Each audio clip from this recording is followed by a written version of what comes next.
être heureux? Explication tout de suite avec mon invitée Elisabeth Grimaud. Bonjour Elisabeth. Bonjour Valérie. Docteur en psychologie. Alors, quelques conseils pour nos téléspectateurs et pour nous sur ce plateau. Vous avez écrit des livres, plusieurs livres sur le bonheur, comment gérer son cerveau aussi pour être heureux. Est-ce qu'il y a une méthode en cette période, c'est vrai, anxiogène? Est-ce qu'il y a des discours? Est-ce qu'il y a une méthode, voilà, pour en famille, pour parler à ses enfants, pour parler à toutes les personnes ou ses amis aussi? Oui, il y a plein d'astuces et d'ailleurs on en a vu sur ce plateau pour pouvoir améliorer son niveau de bien-être. Il y a les émotions positives. Les émotions positives, on peut les avoir à travers de bons repas que l'on cuisine soi-même. Et pendant le confinement, beaucoup d'entre nous se sont mis à la cuisine. Ah oui, c'est vrai. Et ont commencé à cuisiner et à redécouvrir des saveurs. Ça, c'est des émotions positives. Il y a aussi l'idée d'engagement, l'idée d'entraide. Et ça, c'est aussi extraordinaire. C'est source de positivité. Il y a les relations qu'on peut avoir avec les voisins, c'est l'occasion de discuter, de mieux se connaître, même si on le fait de loin. Oui. Et puis peut-être aussi avec nos animaux de compagnie. Là, tout à fait, là c'est pareil. On sait aujourd'hui que les animaux sont doués de sensibilité. Et les animaux, vous tenez à votre animal, il tient à vous aussi. Moi, j'ai toujours fait des câlins, même avant. J'arrête pas. C'est ça. Mais et chez vous, c'est ça. Et puis après, il y a l'idée de sens, donner du sens aussi à son action, donner du sens à ce que l'on fait. Et puis, c'est peut-être le moment de se reconvertir si jamais on a un métier qui n'a peut-être pas beaucoup de sens. Eh bien, pourquoi pas regarder vraiment. Je pense que ça fait réfléchir certaines personnes pendant le confinement et de se dire peut-être, et on fera une émission sur ça justement, sur la reconversion et peut-être changer carrément de métier.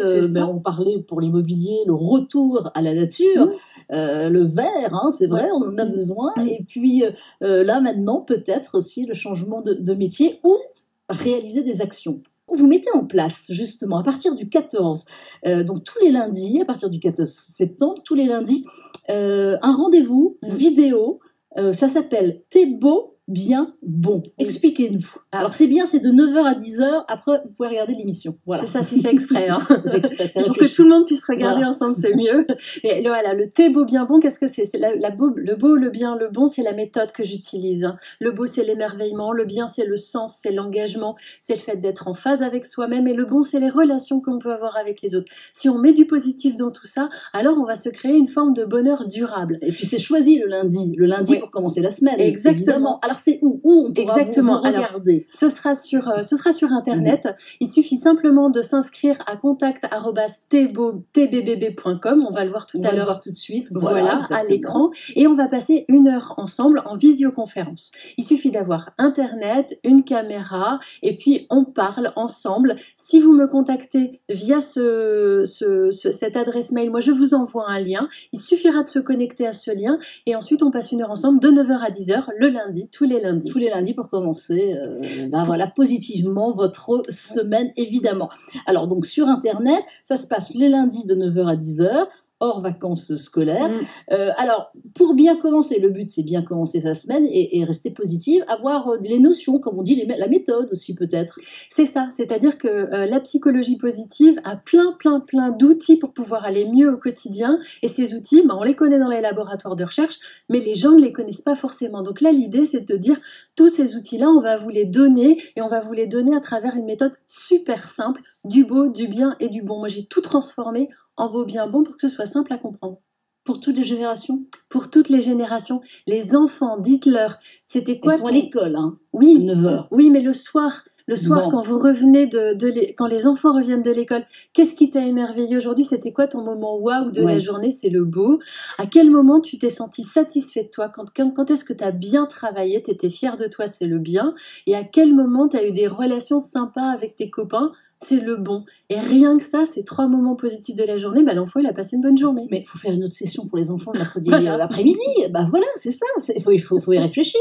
Alors, donc c'est vous qui réalisez, qui animez ces sessions. Oui. Alors, je les anime en partie, mais également, j'ai formé des gens, les ambassadeurs du beau bien bon. Moi, je trouve que tout le monde... Vous voyez, le thé beau bien bon, c'est aussi un petit jeu de mots. Pour dire thé beau bien bon, toi aussi, vous aussi, vous êtes beau bien bon chez vous. Il y a du beau, il y a du bien, il y a du bon chez vous. Et l'idée, c'est de le révéler tous les lundis matin. Et donc, je le ferai. Et il y a des ambassadeurs qui vont le faire et qui vont expliquer comment eux, ils le mettent en place dans leur quotidien. C'est très pratico-pratique. Parce qu'il faut expliquer, là, on a des personnes positives, des personnes qui ont toujours des idées. Il y a des personnes qui ont des idées, mais qui ont du mal à être peut-être positives, et ces personnes ont envie. Donc, ont besoin de conseils. Oui. Et voilà. Donc, c'est important, justement, d'être coaché. Mais oui, c'est pas donné à tout le monde. Et puis, il faut savoir qu'il y a une partie de génétique dans l'optimisme. Alors ça, on le sait pas toujours. Mais regardez vos parents. Est-ce qu'ils étaient très optimistes? Est-ce que vous avez hérité de cette partie-là? Alors, il faut savoir qu'il y a une partie génétique, mais il y a une partie aussi, une marge de manœuvre qui est très importante. Et donc, vous pouvez vous aussi agir. On s'inscrit, donc, pour ces sessions. On va remettre tout de suite l'adresse. Voilà. Et vous pouvez vous inscrire pour les prochaines, ça commence le 14, et puis le livre que l'on retrouve toujours, évidemment, et que l'on va voir tout de suite à l'antenne, Programmer votre cerveau pour le bonheur. Merci beaucoup Elisabeth Grimaud d'être venue sur ce plateau. Voilà, cette émission